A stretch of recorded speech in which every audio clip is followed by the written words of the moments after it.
বাঁশখালী উপজেলার পুকুরিয়া ইউনিয়নের পূর্ব নাটমুরা গ্রামের দারোগাবাড়ির দ্বিতীয় বার্ষিক পারিবারিক মিলন মেলা উপলক্ষে 2 দিনব্যাপী অনুষ্ঠান অনুষ্ঠিত হয়। অনুষ্ঠানের প্রথম দিন আছিল খতমে কোরআন, মিলাদ, সম্মিলিত হবার জিয়ারত, ছোটওয়ালার বিস্কুট খেলা, জুরিদ বল নিক্ষেপ, মাইফলার চেয়ার খেলা, জুনিয়র এবং সিনিয়র ফুটবল খেলা, সন্ধ্যায় কেরাত, নাত রাসূল সাল্লাল্লাহু আলাইহি ওয়াসাল্লাম, গজল, কবিতা, ছড়া, দেশাত্মবোধক গান ও রাতিয়ে ব্যাডমিন্টন খেলা শেষে প্রথম দিনের কর্মসূচি শেষ হয়। আমরা বিজয় বলে ঘোষণা করব।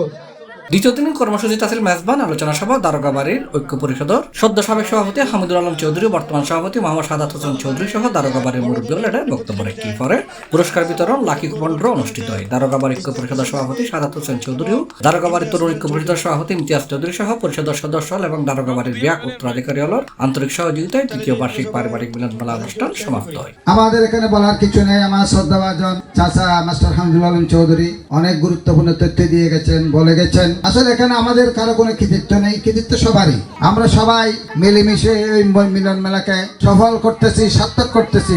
আমি গত বছর যদিও এখানে উপস্থিত থাকতে পারিনি, বাট আশা করছি ইনশাআল্লাহ এখন থেকে আগামী প্রত্যেক বছর যদি হয়ে থাকে পার্টিসিপেট করব সবকিছু। সামাজিক সম্প্রীতি, ভাতৃত্ববোধের উন্নয়নকরণ দারোগাবাড়ি ঐক্য পরিষদ মিলন মেলার মূল লক্ষ্য। পরিষদের কার্যকরী কমিটির সদস্য শাহাবুদ্দিন চৌধুরী, তারেক চৌধুরী, ইমতিয়াজ চৌধুরী, নাসিম চৌধুরী, নাহিদ চৌধুরী মনোমুগ্ধকর সঞ্চালনায় অনুষ্ঠানের চাঞ্চল্যতা বাড়ি গেল বহুগুণ।